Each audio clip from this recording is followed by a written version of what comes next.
రవికిరణ్ సర్పంచ్ కేసుండే ఆయనకు నేను సపోర్ట్ చేస్తే నన్ను కేసులు పెట్టి ఆయన పోయి వాళ్ళ ఇంట్లో కూర్చున్నాడు. నన్ను ఎస్సీలు కొట్టడానికి వచ్చినాడు.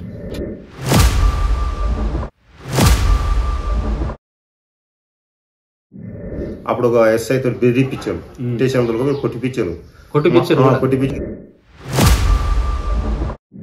కొంతమంది ఏమనంటే నాయకులు వాళ్ళ బిల్లుల కోసం నిలబడతారు. ఇప్పుడు ఇద్దరు మొగనగాళ్ళ క్యాండిడేట్లు ఉంటారు. వాళ్ళిద్దరు వాళ్ళ బిల్లులు 40 లక్షలు ఉన్నాయంట. వాళ్ళ బిల్లుల కోసమే సర్పంచ్ కి పోటీ చేస్తున్నారు. అంటే బీఆర్ఎస్ నుంచి కాంగ్రెస్ లో ఒక ఆయన వచ్చాడు, బీఆర్ఎస్ లో ఒక ఆయన ఉన్నాడు. మొత్తం కాంట్రాక్ట్లు ఇట్లా ఒక 5 లక్షల బిల్డింగ్ వస్తే ఆడ నిర్ణయిస్తున్నా బిల్లు ఆడ ఎమ్మెల్యే సాబ్ గా తెలియదు. నిన్న మొన్న పోస్టింగ్ తెచ్చుకుంటాడు 3. వాళ్ళన్న జిల్లా పరిషత్లో పనిచేస్తారు కనుక అవన్నీ పోస్టింగ్లు తెచ్చుకున్నాను. నా సార్ 2-3 సార్లు అంటే నేను సర్పంచ్ టికెట్ అయితే కాంప్రమైజ్ అయ్యే ప్రసక్తి లేదు. దుష్యంత్ సార్ తోడు అన్నా నాకు డబ్బులు ఇచ్చి నువ్వు గెలిపించాలి, నేను నీకు సేవ చేసిన. తాతలు సంపాదించారు ఆస్తులు, వాళ్ళతో ఆస్తులు ఎక్కడి కాలరు లేరు కానీ ఎక్కడి. నీ ఇంట్లో జాబ్ ఉందా? నీ భార్య జాబ్ చేస్తున్నా, నువ్వు జాబ్ చేస్తున్నావు. ఎంక్వైరీ చేయండి, నాదేంది వాళ్ళదేంది ఎంక్వైరీ చేయండి. ఏదైతే కాంగ్రెస్ ప్రభుత్వం అధికారంలోకి వచ్చి దాదాపు 2 సంవత్సరాలు అయితే పూర్తి కావస్తున్నది. సో దీనికి సంబంధించి స్థానికంగా గ్రామ పంచాయతీ పరిధిలో ఎటువంటి అభివృద్ధి కార్యక్రమాలు జరుగుతూ ఉన్నాయి? ముఖ్యంగా 6 గ్యారెంటీలకు సంబంధించి ఇందిరమ్మ ఇల్లు కావచ్చు, సన్నబియ్య కార్యక్రమం, రేషన్ కార్డ్స్ కావచ్చు. సో ఇటువంటి గ్యారెంటీలు ఏ విధంగా అమలవుతూ ఉన్నాయి ఏంటిదని చెప్పేసి, అదేవిధంగా మరీ ముఖ్యంగా లోకల్ బాడీ ఎలక్షన్స్, ముఖ్యంగా సర్పంచ్ ఎలక్షన్స్ సంబంధించి కూడా త్వరలో నోటిఫికేషన్ అయితే రాబోతుంది. దానికి సంబంధించి స్థానికంగా బలమైన ఆశావాహులు అయితే ఉన్నారు. సో మరి కాంగ్రెస్ పార్టీ కూడా అధికారంలో ఉండడంతో పెద్ద ఎత్తున పోటీతత్వం అయితే నెలకొన్నది. దీనికి సంబంధించి స్థానికంగా ముఖ్యంగా ఆశావాహుల్లో ఒక బలమైన వ్యక్తిగా సో ఏదైతే సూర్య గారి పేరైతే ప్రధానంగా వినిపిస్తూ ఉన్నది. సో వారి మాటల్లోనే మరో రిజర్వేషన్స్ అనుకూలంగా వస్తే గ్రామంలో సర్పంచ్ అభ్యర్థిగా ఉండి గెలవబోతున్నారా? వారి మనసులో ఏ విధంగా ఉంది? గ్రామంలో ముఖ్యంగా ఎటువంటి సమస్యలు ఉన్నాయి? వారు గెలిచిన తర్వాత ఆ సమస్యల కోసం ఏ విధంగా పాటుపడబోతున్నారు ఏంటిది అనేది వారి మాటల్లో ఒక వివరణ తీసుకునే ప్రయత్నం అయితే చేద్దాం. నమస్తేనా? బాగున్నారా? సో ముఖ్యంగా మొదటగా మాట్లాడుకుంటే కాంగ్రెస్ పార్టీలో మీరు లేదా పొలిటికల్గా ఎప్పటి నుంచి ఉన్నారు? నాకంటే పొలిటికల్ చేగుదాం కదా, అందరం ఒకటే పార్టీ. అంతకుముందుకు 8 సంవత్సరాల క్రితం టీఆర్ఎస్లో ఉంటుంది. టీఆర్ఎస్లో ఉంటే టీఆర్ఎస్లో ఉన్న వాళ్ళు ఏమంటే వీడు ఒక్కడు ఏం చేస్తాడు అనే కాన్సెప్ట్ వచ్చింది. వస్తే దాంట్లోనే ఈ రవికిరణ్ సర్పంచ్ కేసుండే ఆయనకు నేను సపోర్ట్ చేస్తే నన్ను కేసులు పెట్టి ఆయన పోయి వాళ్ళ ఇంట్లో కూర్చున్నాడు. నన్ను ఎస్సీలు కొట్టడానికి వచ్చినాడు. కొట్టడానికి వస్తే మద్దతు అతనికి నిలవాలి, మాకు సపోర్ట్ గా నిలవాలే. ఆయన క్యారెక్టర్ ఇక మా దగ్గర రాకుంటే ఓతో ఇష్యూ అయినప్పుడు ఏమైంది, ఈ అనిరుద్ రెడ్డి యువసేన అని జడ్చల నియోజకవర్గం రంగారెడ్డి కూడా అనిరుద్ సారు సేన పెట్టి అక్కడ కంపెనీలో లేబర్ తీసుకోపోతుంది. అదే ఇప్పుడు ఎమ్మెల్యే గారు అప్పుడు యువసేన ఒకటే ఉండే ఎమ్మెల్యే క్యాండిడేట్ అని ఉంటే దాని నుంచి నేను మా ఊర్లో కలిసి ఒక 10-20 మంది కొట్టాలం పోయి వీళ్ళ మీద కోపంతో పోయి కండవ కప్పుకున్నాక ఇక అప్పుడు కరోనా టైం వచ్చిన కూరగాయలు కానీ శానిటైజర్ సార్ చేసి ఆయనకు హెల్ప్ చేసుకోం కానీ, మేము వచ్చి ఊర్లో వంచుకోం కానీ, చనిపోతే పైసలు డబ్బులు ఇప్పించుకోం కానీ ఆయనకు మస్తు సేవలు. ఇంకా ఆర్థికంగా నేను కొంచెం కష్టం ఉంటే కూడా ఎకరా పొలం కూడా అమ్ముకొని నాకు అప్పులు లేకుండా చేసుకొని నేను యథార్థంగా ఇప్పుడు బిజినెస్ చేసుకుంటున్నా, చేపల బిజినెస్. ఇంకా ఊర్లో మా క్యాస్ట్ కూడా బాగానే ఉంది కనుక మా వాళ్ళు ఎప్పుడు రాజకీయం చేయలేదు, నేను చేయాలని దిగిన నాకు శాతం అయింది చేసుకుంటూ వస్తున్నా. అట్లా కదా. సో మీరు మొదటగా తీసుకుంటే మీరు కొంచెం మీ కేసులు కావచ్చు, పోలీస్ స్టేషన్ ఇబ్బంది పెట్టిన కేసు అయింది ఆల్రెడీ. స్టేషన్ బిల్ తీసుకొని వచ్చిన. అంటే ఏ విషయంలో అయింది, అది ఎందుకు జరిగింది? ఒకసారి ఏమో ఎలక్షన్ల ఓటు నుంచి వీడి ఓట్లు వేయించుకుని కాంప్రమైజ్ చేయాలని చెప్పి అప్పుడు ఒక ఎస్ఐ తో బెదిరిపించాను, స్టేషన్ కొట్టిపించాను. మా సార్ ఫోన్ చేసినాక వదిలిపెట్టినాక మళ్ళా శివరాత్రి అన్నప్పుడు మా క్యాస్ట్ వాళ్ళ మీద ఎస్సీలు కేసు పెట్టాను. ఆ కేసుకు ప్రతిసారి నేను పోయి వాళ్ళకి ఎంకుండి తోడు లేకుండి మా టీం మొత్తం పోయి చేసి వాళ్ళకి మొన్ననే కేసు వాళ్ళని మాట్లాడి ఇద్దరిని కాంప్రమైజ్ చేసి కేసు కూడా కొట్టిపించాను. సో మీరు స్టేషన్కి వెళ్ళి అంటే పోలీసులతో దెబ్బలు కూడా బీఆర్ఎస్ పాదే మనం అప్పుడు లేకున్నా నా పేరు రాపి ఎన్నిక చూసి కూడా మళ్ళా సార్ వాళ్ళే రాయలే. ఉన్నారు, ఏమున్నా మేము చూసుకుంటాం లేసూరి, నీకేం ఏ విధంగా ఆదుకుంటామని దుష్యంత్ సార్ కానీ అనిరుద్ సార్ కానీ మాకు ఎల్లప్పుడు తోడుగా ఉంటాడు. నేను అలిగిన కానీ ఫోన్ చేస్తారు, మేము మా కోసం పనిచేయాలి నువ్వు అంటే నేను మీకోసమే పనిచేస్తారంటాం అని చెప్పినాం. సో ఒక మంచి రిలేషన్ బాండింగ్ అయితే బాగుంది. ఇప్పటికైతే మేము చెప్పిన పనులు మొత్తం మా సార్ చేస్తున్నాం. ఇప్పుడు సర్పంచ్ కూడా మేము కష్టపడ్డ వాళ్ళకి ఇవ్వాలని కోరుకుంటున్నాం. సో అంటే ఇంతవరకు బీసీలలో ఇప్పటి బలమైన సామాజిక వర్గం ఉంది. బలమైన సామాజిక వర్గం, ఆ బలమైన సామాజిక వర్గంలో బీసీఏ వాళ్ళు ఎక్కువ ఉన్నారు ఇక్కడ. సో ఉన్నారు కానీ ఈ క్యాస్ట్ లో ఓట్లు వేయనికనే ఉన్నారు కానీ లీడర్ ఎదగలే, మేము ఎప్పుడు ఎదగలే, మా వాళ్ళు ఎదగలే. ఒక ఓటు బ్యాంక్ ఒకటి ఉంది, వాడుకున్నారు. రాజకీయ నాయకులు అందరూ వాడుకున్నారు. ఏ క్యాస్ట్ వాడుకోవాలో ఆ క్యాస్ట్ వాళ్ళు వాడుకున్నారు. సో మరి ఇంతకాలం ఓటు బ్యాంక్ ఉన్న ఈ జనాభా నుంచి ఒక వ్యక్తి సర్పంచ్ గా నిలబడదాం అనే వ్యక్తి, సో మీరు సూర్య అనే వ్యక్తి వస్తా ఉన్నారు. మరి ఆదరిస్తారు మిగతా వాళ్ళతో డీకొలగల సత్తా కావచ్చు, ఆర్థికంగా కావచ్చు, అన్ని విధాలుగా ఉన్నాడు అనుకోవచ్చు. అన్ని విధాలుగా బాగానే ఉంది. ఇప్పుడు అయితే కానీ చెప్పలేము. కొంతమంది డబ్బులకు అమ్ముడు పోయి మనతో మన ఇంకులుగా పోటు పొడుచవచ్చు. ఏంటంటే సార్ కూడా కొంచెం మనకు సపోర్ట్ చేసి, ఎమ్మెల్యే సార్ కూడా సపోర్ట్ చేసి దిశాంత్ రెడ్డి వచ్చి చెప్పితే మనం ఈజీగా గెలుస్తాం మేడం. వస్తారు ప్రచారానికి. ఎందుకు ఇప్పుడు అంటే కొంతమంది ఏమంటే నాయకులు వాళ్ళ బిల్లుల కోసం నిలబడతారు. ఇప్పుడు ఇద్దరు మొగనగాళ్ళ క్యాండిడేట్లు ఉంటారు. నేను ఆర్థికంగా లేను కాబట్టి వాళ్ళిద్దరు వాళ్ళ బిల్లులు 40-40 లక్షలు ఉన్నాయంట. వాళ్ళ బిల్లుల కోసమే సర్పంచ్ కి పోటీ చేస్తున్నారు. అంటే బీఆర్ఎస్ వల్ల, బీఆర్ఎస్ నుంచి కాంగ్రెస్ లో ఒక ఆయన వచ్చాడు, బీఆర్ఎస్ లో ఒక ఆయన ఉన్నారు. వాళ్ళ బిల్ల కోసం, వాళ్ళ బిల్ల కోసమే వాళ్ళిద్దరు కలిసి గేమ్ ఆడతారా, లేకపోతే వాళ్ళిద్దరు కలిసి నాదుకొస్తారా, నన్ను పెడతారా, లేదంటే వాళ్ళిద్దరు అనుకోని కూడా గెలిచి వాళ్ళ బిల్లులు తీసుకుంటారో తెలియదు మనకు. అంటే ఇది ముఖ్యంగా మనం మీరు చెప్పేదాన్ని బట్టి చూస్తుంటే పార్టీకి విధేయంగా కొన్ని సంవత్సరాల నుంచి ఉన్నారు, అదొకటి. ఇంకొకటి బీసీ సామాజిక వర్గం, బీసీలలో ఇక్కడ రాజకీయంగా లీడర్ అయితే లేడు. సో మా ఓట్లు, మా ఎన్ని ఓట్లు మేము కూడా మా జనాలను మేము పాలించుకునే సత్తా మాకుందనే విధంగా మీరు వస్తా ఉన్నారు. సో కాకపోతే కొన్ని కుట్రపూరితంగా కావచ్చు, వెన్నుపోటు రాజకీయాలు కూడా నడుస్తున్నాయి. అన్ని ఎట్లా అంటే ఒక్కొక్క ఈ కులాలను విడదీసి పరిపాలిస్తున్నారు ఇప్పుడున్న రాజకీయాలు. మనకు అట్లా కాదు, అన్ని కలుపుకొని పోయి మనం విజయం సాధించి ఊరిని మంచి బాటలో నడపాలని మన కోరిక. సో కాంగ్రెస్ పార్టీ యొక్క 6 గ్యారెంటీల విషయాలు తీసుకుంటే స్థానికంగా గ్రామ పంచాయతీలో ఎంత మేరకు ఇంప్లిమెంటేషన్ అమలు జరుగుతుంది? మంచిగానే అమలు అవుతున్నాయి అన్న. కానీ 24 ఇండ్లు వేస్తే 14 ఇండ్లే కడతాం. దానికి మేమేం చేస్తాం చెప్పు, ఇద్దరు ముగ్గురు. సో పార్టీ పరంగా ఎన్ని ఇళ్ళు కావాలో ఎన్నిక సిద్ధంగా ఉన్నాం. ఇంకా మళ్ళీ ఇస్తా అంటారు మా సార్. రెండో విడత ఇస్తా అంటున్నారు. కట్టనోళ్ళు ఉంటే తీసి కొత్త ఛాన్స్ ఇవ్వమని చెప్తుంది ఎమ్మెల్యే సార్.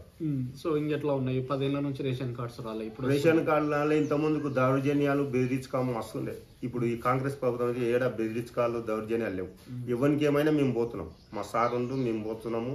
వాళ్ళకి ఏం ప్రాబ్లం ఉన్నా తోలుకొస్తున్నాం స్టేషన్లో పోయి. సో మీరు గతంలో బీఆర్ఎస్ అధికారంలో ఉన్నప్పుడు మీకు కక్షపూరితంగా కొట్టించారు. మీరు అధికారంలోకి వచ్చిన తర్వాత మాకు అవేం లేవు. అందరితో మంచిగా ఉంటాం. అందరిలో మనం మంచిగా ఉండాలి, మంచి పనులు చేయాలి. సో మరి మీరు అధికారంలో ఉన్నారు కాబట్టి వాళ్ళని అట్లా చేసే మాకొద్దు. ఆ కక్షలు మాకొద్దు. వాళ్ళకంటే వాళ్ళు ఉన్నాయి ఇప్పటికి కూడా. వాళ్ళు గెలిచిన అదే పని చేయడానికి చూస్తాం. మళ్ళా వాళ్ళ బిల్లుల కోసం వాళ్ళు ఇద్దరు కొట్లాడేది, వేరే దానికి ఏం లేదు. మొత్తం కాంట్రాక్ట్లు ఎట్లా ఒక 5 లక్షల బిల్డింగ్ వస్తే ఆడ నిర్ణయిస్తున్నా బిల్లు ఆడే ఎమ్మెల్యే సాబ్ కూడా తెలియదు. నిన్న మొన్న పోస్టింగ్ తెచ్చుకుంటారు 3 పోస్టింగ్ తెచ్చుకుని ఎమ్మెల్యే సార్ వాళ్ళకి కూడా తెలియదు. వాళ్ళన్న జిల్లా పరిషత్లో పనిచేస్తారు కనుక అవన్నీ పోస్టింగ్లు తెచ్చుకున్నాం చేస్తుండ్రు. అంటే పైసలు కాసి చేస్తుండ్రు. ఊరికి పబ్లిక్ ఏమనుకో ఏం తెలియదు, నాకు ఫ్రీ కట్టిస్తున్నాను అనుకుంటున్నాను. మరి మీరు వెళ్ళి కంప్లైంట్ చేయలేదు? మాకేమో ఊరిని డెవలప్ చేసినా మనమేం అందుకు వస్తుంది. ఎవరైతే ఊరైతే డెవలప్మెంట్ చేస్తుంది కదా, మనం కంప్లైంట్ ఇచ్చామైతే మనం చిలుకర అయిపోతాం. వాడు చేసేటోని గుద్దలు కట్టే పెడుతున్నాను అంటారు వీళ్ళు. ఇప్పుడున్న రాజకీయ నాయకులు అందరూ అంతే. మేము డబ్బులకు ఆశించి రాజకీయంలోకి రాలేదు. నా సొంత డబ్బులు ఖర్చు పెట్టుకుని రాజకీయం చేస్తాను. నేను ఎవరితోటి 10 రూపాయలు ఎమ్మెల్యే సాబ్ కూడా వెళ్ళి నువ్వు అడిగినా అదే ఉండాలి. నేను సొంతంగా ఖర్చు పెట్టి పార్టీని పికప్ చేసిన 10 మందిని జత చేసుకొని గెలిచినాక ఎవరైనా రావచ్చు. నేను నాకు డబ్బులు నడిచి వానికి టికెట్ ఇస్తాను ఎట్లా కాదు కదా. కష్టపడేవాడు ఎవరు, రేపు నీ ఎంకునేటోడు కావాలి. సో ఇప్పుడైతే ఏదేమైనా పక్క పార్టీ పరంగా కావచ్చు నిలబడడానికి రెడీ. సారు వాళ్ళిద్దరు ఆశీర్వాదం ఉంటే గట్టిగా చేయాలనుకున్నాం. లేదంటే వాళ్ళ ఇష్టం. ఇక మనం పని చేసామని గుర్తించాలి ఫస్ట్.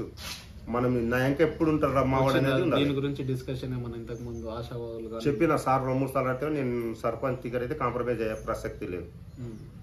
దుష్యంత్ సార్ తోడు అన్నా నాకు డబ్బులు ఇచ్చి నువ్వు గెలిపించాలి, నేను నీకు సేవ చేసిన అమౌంట్ విషయంలో ఉంటే కొంచెం నాకు గెలిపించాలని చెప్పి మాట్లాడి దానిగా ఆర్థికంగా సానుకూలంగా స్పందించారు ఇద్దరు. వాళ్ళు కూడా ఇద్దరు నా ఎంకుల్ని మా టీంని అనురుద్రి యువసేనని ఎంకేసుకొచ్చి అందరికి చెప్పి చేయాలని నేను చూస్తున్నాను. ఇక్కడ ఎంత మేర కోటింగ్ ఉంటుందన్న మొత్తం? ఈడ 1400 చిల్లర ఉండేమో. 1600 ఓటింగ్ ఉంది. సో ఒక పెద్ద గ్రామ పంచాయతీ చుట్టుపక్కల గ్రామాల కన్నా ఈ మనకు తెలిసిన కాడికైతే ఇక 700 ఉన్నాడు లీడు. ఎవరికి వస్తే సగం ఓట్లు సగం ఓట్లు అంటే సగం కూడా కాదు, 3 క్యాండిడేట్లు పడతారు ఎట్లయినా. నెత్తికి 6, 7 పోతాయి. 5 వాళ్ళకైనా 6 నిలబడతారని మీరే చెప్తున్నారు. కన్ఫర్మ్ నిలబడతారు, నాకు తెలుసు అది స్టోరీ నడుస్తుంది. అంటే నా దిక్కు వీడు బలమైన క్యాండిడేట్ కాడ వీళ్ళు నిలబడతారు లేవా. కొంతమంది నన్ను అంటే కాంగ్రెస్ పార్టీని ఓడగొట్టాలన్నా సూర్యుని ఓడగొట్టాలన్నా ఏ విధంగా ఇక 2 ఉంటాయి. సూర్యుని ఓడగొట్టాలంటది కాంగ్రెస్. సూర్య గెలిస్తే పేదవాళ్ళందరూ లేచి కూర్చుంటారు, అరే రాజకీయం మనోడు చేస్తున్నాను, ఇవి కొడుకులు ఏమేమి చేస్తున్నాను ఎట్లా అవును. ఇప్పుడు కొంచెం సపోర్ట్ తీసుకున్నాను. ఇప్పుడు నేను 24 గంటలు చేపలు పెట్టి బతుకుతాను, నా సంసారం వెళ్ళదు. వాళ్ళకి ఎట్లా వెళ్తుంది? కూర్చొని తింటే వెళ్తాయా? వాళ్ళ తాతలు సంపాదించారు ఆస్తులు, వాళ్ళతో ఆస్తులు ఎక్కడి? కాలరు లేరు కానీ ఎక్కడి? నీ ఇంట్లో జాబ్ ఉందా? నీ భార్య జాబ్ చేస్తున్నా, నువ్వు జాబ్ చేస్తున్నావు, ఎంక్వైరీ చేయండి. నాదేంది వాళ్ళదేంది ఎంక్వైరీ చేసి తెలుసుకోండి. అంటే రాజకీయాల మీద బతుకుతున్నారు. రాజకీయాలను బతికేటోళ్ళు వాళ్ళు బుచ్చగాళ్ళ కన్నా ఎక్కువ ఈనంగా. రాజకీయమే నేను బతుకుతలేదు, నాకు అవసరం లేదు. ఊరు బాగుండి నా ఎంకున్నోళ్ళు బాగుంటుందా. సో రాజకీయాల మీద ఒక సేవ చేయడానికి వస్తుంది అంతే. సేవ నాకు ₹1 అవసరం లేదు. నేను బట్టే నా కష్టం నా పిల్లలకు నాకు సరిపోతుంది, నాకేం అవసరం లేదు. నాకు 8 చెరువులు ఉన్నాయి, 8 అమ్ముకున్నా 30 లక్షలు వస్తాయి నా పిల్లలకు. అదే సార్. సో ముదిరాజ్ సామాజిక వర్గం. ముదిరాజ్ సామాజిక వర్గం చుట్టుపక్కలంతా పెద్ద ఎత్తునే ఉంది, మంచిగా ఉంది. ఇప్పుడైతే పేరు మనం ఎవరి తిరుకోము చేయము. సో రేపు సరే మీరే క్యాండిడేట్, పార్టీ కూడా అనౌన్స్ చేసిన తర్వాత మీరు ఏమేమి హామీ ఇవ్వాలనుకుంటున్నారు ఇప్పటివరకు గ్రామ ప్రజలకు? గెలిచిన తర్వాత ఏమేమి చేస్తారు? అసలు మేజర్ సమస్యలు ఏమున్నాయి గ్రామంలో? ఫస్ట్ రోడ్లు, గల్లీలలో మొత్తం పోనీకి రాదు, డ్రైనేజీలు లేవు, స్ట్రీట్ లైట్, వాటర్, వీళ్ళకు ఈ 3 కావాలి. ఫస్ట్ డీలర్ అయితే వస్తూనే వస్తుంది. చంద్రుల్లో రోడ్లు బాగాలేవు, డ్రైనేజీలు లేవు, లైట్ అయితే ప్రతి నెల విలేజ్లో ఎవరు పట్టించుకోరు. అవి వానలు వచ్చినా బంద్ అయినంటే మళ్ళీ ఎవరు బిల్లు పెడితేనే పోయి చూస్తారు. విలేజ్ వాళ్ళు కానీ చూసుకోరు, విలేజ్ సెక్రటరీ కానీ చూసుకోరు, ఎవరు చూసుకోరు. మళ్ళీ వాళ్ళకి బిల్లులు వచ్చాయంటే ఎవరైనా ముంగలు కొట్టేసారు. నేను 2 సంవత్సరాలు స్ట్రీట్ లైట్ వేసి నాకు ఇంతవరకు తీర్మానం ఇవ్వాలి. మొన్న ఇస్తే వాడు ఏదేదో చెప్తుండే. ఇక నేనేం చేయాలి? నేను పేదోడిని కాదు, వాళ్ళు బలిసినలకు తెలుసు. వాళ్ళకి అట్లా తీర్మానం మస్తున్నాయి, వాళ్ళతోటి ఎంపీలు ఉన్నాయి, రికార్డులు ఉన్నాయి. నువ్వు సెక్షన్లో చెక్ చేసినా వీళ్ళు రాజకీయాల్లోకి ఎందుకు వస్తారు, ఎలక్షన్ నిలబడాలి ఎందుకు కోరుకున్నది కూడా వాళ్ళిద్దరు చెక్ చేయండి. ఆడ చెక్ చేసిన ఎలక్షన్ అడగని ఊరు ప్రజలని ఎవరికి వేయాలనేది వాళ్ళు గమనించాలి. ఎవరు ఎంపీలు ఉన్నాయి, ఎవరు ఎందుకు వస్తారు, వాళ్ళిద్దరు రాజకీయాల్లోకి ఎందుకు వస్తారు, సూర్య అనేటువంటి ఎందుకు రాకూడదు అని ఆలోచించి ఓటేమో. మనం డబ్బులు ఖర్చు పెట్టేది అవసరం లేదు, ఆలోచన చేస్తే పబ్లికే ఓటేస్తాం. రేపు ఎలక్షన్ల బాగా ఇదే తీసుకుపోతాం. వాళ్ళ ఎంపీలు చెక్ చేయండి, వాళ్ళ ఆస్తులు ఏమున్నాయి, వాళ్ళు ఎట్లకైనా సంపాదన చూసినాక ఓటేయమని. సో ఫైనల్గా ఇప్పటి గ్రామ ప్రజలకు సర్పంచ్ ఒక అభ్యర్థిగా ఏం చెప్పాలనుకుంటున్నారు? నేను మంచి సేవ చేసి స్థిరస్థాయిగా నిలవాలనుకుంటున్నాను. రేపు గెలిచిన తర్వాత కూడా ఇట్లే ఉంటాను. నేను మారను. నాకు మొన్న డబ్బులు కూడా వచ్చినాయి, 40 లక్షలు వచ్చినాయి. నేను మారాలంటే మారుతుంది. పొలం అమ్ముకుంటే మంచి సీటీ పోయి మంచిగా మా పిల్లలను పోషించుకొని ఏదో బండి నడుపుకుంటుంది. నాకేం అవసరం వీడుండి ఛాయ్కి టిఫిన్లకు మందికి ఇచ్చుకోము తాపుకొని తినడం నాకు అవసరం లేదు కదా. నా దందా నేను చేసుకోకటి. ఇప్పుడు మా సార్ గెలిచిండు, మంచిగా చేయాలని ఆయన ఇంకా తిరుగుతున్నాం. అధికారం మారుస్తుందేమో మనుషుల్ని. ఏం మారదు, నన్ను అయితే మారదు. మార్చేటోళ్ళు మార్చింది ప్రజలకు తెలుసు. సో వాళ్ళ లెక్క వాళ్ళకి తెలుసు, ఎవరితో తాగాలి, ఏమితోటి ఏమైనా ఖర్చు పెట్టాలి, ఏం చేయాలని అన్ని వాళ్ళకి తెలుసు. సో ఇప్పుడు మీరు ఏదైతే ప్రతి మాట సీసీ రోడ్స్ కావచ్చు, వీధి లైట్లు కావచ్చు, త్రాగునీటి సమస్య, వీటి యొక్క శాశ్వత పరిష్కారం కోసం అదొక్కటి ప్రయత్నం చేస్తాం. సో ఎట్లా అధికారం మీ పార్టీ ఉంది కాబట్టి, మా పార్టీ ఉంది, మీకున్న బాండింగ్ తోటి ఎమ్మెల్యే గారి నిధుల నుంచి సో ఈ 3 సమస్యలు తీరిస్తే ఊర్లో ప్రాబ్లమే లేకుండా. సో రేపు గెలిచిన తర్వాత కూడా మనం ఇంటర్వ్యూలో ఇదే మాట కట్టుబడి ఉంటాం. ఓకే. సో ఇది ఏదైతే సూరి గారి మాటల్లో స్థానికంగా గ్రామ పంచాయతీ పరిధిలో ఏవైతే మేజర్ సమస్యలు ఉన్నాయో, కొన్ని ఏళ్ల నుంచి కూడా తీరని సమస్యలైన ఈ సీసీ రోడ్స్ కావచ్చు, ముఖ్యంగా ఏదైతే సర్పంచులు లేకపోవడంతో పెద్ద ఎత్తున ఈ యొక్క వీధి లైట్ల గురించి కావచ్చు, సో త్రాగునీటి సమస్య, వీటన్నిటికీ ఒక శాశ్వత పరిష్కారం కోసం ప్రయత్నం చేస్తా అని చెప్పేసి గతంలో సో వారు దాదాపు 8 సంవత్సరాల నుంచి కాంగ్రెస్ పార్టీలో ఆనాడు ఉన్న ప్రతిపక్ష నాయకుడు, ప్రస్తుతం ఉన్న ఎమ్మెల్యే గారి యొక్క అంటే కష్టకాలంలో కూడా పార్టీని ఆదుకోవడం కావచ్చు, స్థానికంగా కాంగ్రెస్ పార్టీకి ఒక పెద్ద దిక్కుగా అయితే స్థానికంగా జనాలకైతే సేవా కార్యక్రమాలు అయితే చేసిర్రు. వీటన్నిటికి సంబంధించి ముఖ్యంగా కరోనా టైంలో కావచ్చు, శానిటైజేషన్ విషయంలో కావచ్చు, సో వాళ్ళకి ఒక కనీస అవసరాలు అనేటివి ప్రతిదీ వాళ్ళ దగ్గర ఉండి చూసుకోవడం ప్రతిదీ. సో అంటే ఒక ఆయన స్థాయికి మించిన సహాయ సహకారాలు అయితే గ్రామానికి చేసినట్లయితే మనకు కనిపిస్తూ ఉంది. ఈ అభివృద్ధిని చూసి, ఈ మంచితనాన్ని చూసి, సో ఒక బీసీలలో కూడా ఒక బలమైన నాయకుడు, మన ఓట్ బ్యాంక్ ఎంతనో మనం ఒకసారి పరిపాలించుకుందాం, ఒక సామాన్యునికి ఒకసారి అవకాశం ఇవ్వండి అనే విధంగా సో వారైతే ఆలోచిస్తున్నారు. సో ఇప్పటివరకు ప్రజలు కూడా దీనికి సంబంధించి నెక్స్ట్ ఒక వారం 15 రోజుల్లో సో ఎలక్షన్ అయితే రాబోతుంది. సో ఒకసారి ఆలోచన చేసి నిజంగా మన సైడ్ ఎవరు ఆలోచన చేస్తారు, మనం పోయి ఎవరిని మన సమస్యలు చెప్పుకోగలుగుతాము, సో అధికార పార్టీ ఎవరిది ఉంది, ప్రతిదీ ఆలోచన చేసి నెక్స్ట్ ఎలక్షన్లో ఓటేయాలని చెప్పేసి కోరుకుంటాను. థ్యాంక్ యూ అన్న.